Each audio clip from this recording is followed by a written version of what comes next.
حضرت حبیب بن زید الانصاری جب قید ہو کے مسلم الکذاب کے پاس گئے تو اس نے کہا اتشہد ان محمدن رسول اللہ، کیا تم گواہی دیتے ہو کہ اللہ کے نبی رسول اللہ محمد مصطفیٰ رسول؟ انہوں نے کہا بالکل گواہی دیتا ہوں۔ قال اتشہد انی رسول اللہ، کیا تم یہ گواہی دیتے ہو کہ میں بھی اللہ کا رسول ہوں؟ فیقول لا اسمع، وہ کہے کیا کہہ رہے یار، میں تو سن نہیں رہا، کیا کہتے ہو؟ فلم یزل یقطعہ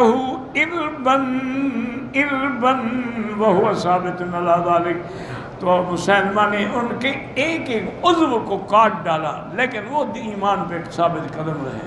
انہوں نے اس کے باوجود بھی، حالانکہ شریعت میں گنجائش تھی، لیکن انہوں نے استقامت اختیار کی اور شہادت کے رتبے کو پا گئے۔ یہ مسلمہ جو ہے نا، یاد رکھیں یہ حضور کے زمانے میں ہی پیدا ہوا تھا۔ یہ نجد کے علاقہ ہے یمامہ، یہ وہاں سے تھا، بنو حنیفہ قبیلے سے تھا۔ اس نے دعویٰ کیا تھا کہ میں بھی نبی ہوں۔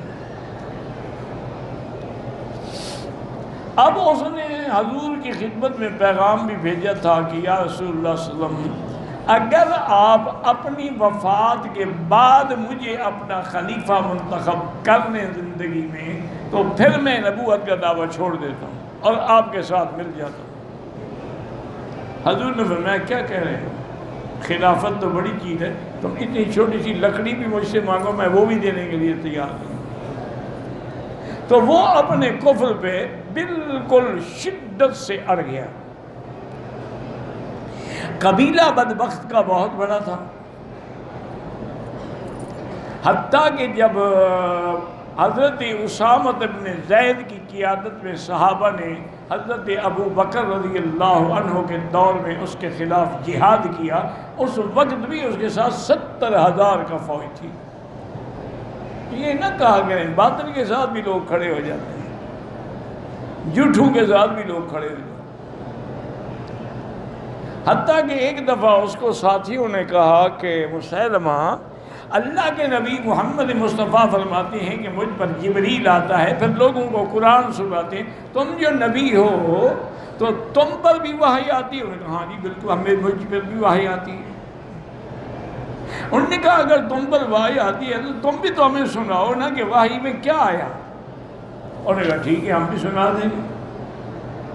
تو ایک دن بیٹھا تھا اپنی مجلس میں، تو انہوں نے کہا کہ آج مجھ پہ جو وحی اتری ہے نا، القاء ہوا ہے، اس میں یہ ہے کہ الفیل والفیل وما ادراک ما الفیل ذنبہ کثیر وخرطومہ طویل، کہ ہاتھی رے ہاتھی جس کی دم چھوٹی ہوتی ہے اور اس کی سونڈ لمبی ہوتی ہے۔ انہوں نے کہا آج مجھ پر یہ قرآن نازل ہوا ہے۔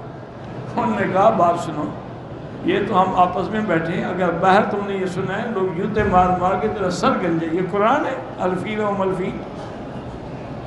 اس نے سنا تھے نا آیت الم تر کیف فعل ربک باصحاب الفیل، تو اس کو توڑ کے پھر اس نے اپنی صورت بنائی الفیل و ملفیل وما ادراک ما الفیل۔ ایک قادیانی بھی اسی طرح بناتے تھے نا۔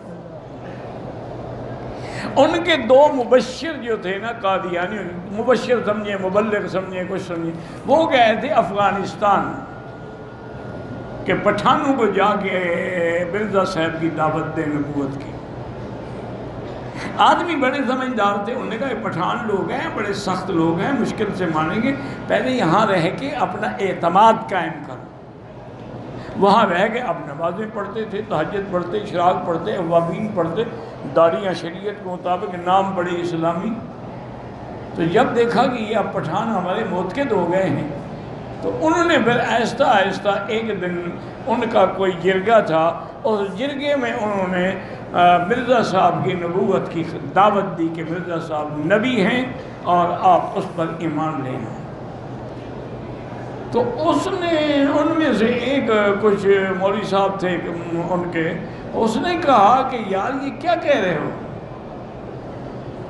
انہوں نے کہا دیکھو قرآن شریف جب ہم پڑھتے ہیں تو پہلے کیا ہے؟ انہوں نے کہا بسم اللہ الرحمن الرحیم، تو انہوں نے کہا قرآن با سے شروع ہوا، اور جب ختم کرتے ہو کہاں ہے؟ انہوں نے کہا والناس، تو انہوں نے کہا سین پہ ختم ہوا، تو بے اور سین کو جب ملاؤ تو بس نبوت تو ختم ہو گئی، یہ کتے کا بچہ کہاں سے نکلا ہے؟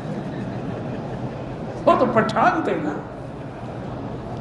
انہوں نے کہا اب ان کا کیا کریں، بڑے آخر خدا خدا کر کے ان کو ٹکڑے ٹکڑے کر کے انہوں نے پتہ نہیں غار میں ڈالا، دریا میں ڈالا۔ تو مرزا صاحب کو پتہ لگ گیا کبھی میرے بندے مارے گئے ہیں، تو انہوں نے کہا کہ اصل بات یہ ہے کہ میرے اوپر وحی آئی تھی کہ شاتان تذبحان فی افغانستان، کہ تمہاری 2 بکریاں جو ہیں وہ افغانستان میں ذبح ہوں گی۔ تو اس طرح جھوٹے لوگ بھی حالانکہ اب یہ کوئی بات ہے کہیں۔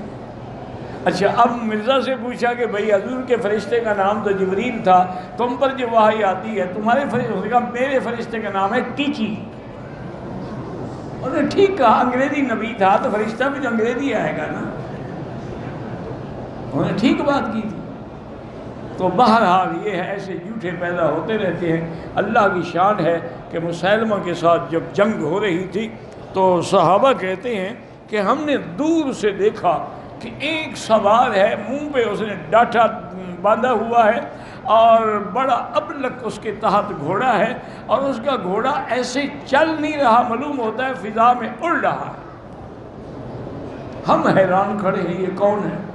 بس اتنی دیر گزری کہ ہم نے اس کے گھوڑے کو، اس نے چھلانگ لگائی، آیا اور سیدھی تلوار مسیلمہ کی گردن پہ رکھی، اس کو 2 ٹکڑے کر دیا، اور اس نے ڈاٹا کھولا اور مسلمانوں سے کہا کہ گواہ ہو جاؤ، فزت ورب الکعبہ، میں آج رب کعبہ کی قسم کامیاب ہو گیا۔ میں جب کافر تھا تو میں نے محمد مدنی کا سردار سید الشہداء حضرت حمزہ کو شہید کیا تھا، اور آج الحمدللہ میں نے حضور کے سب سے بڑے دشمن کو قتل کیا ہے۔ اب قیامت میں حضور کے جانے کے قابل ہو گیا ہوں سامنے۔ تو یہ وہ ہے مسیلمہ بن الکذاب۔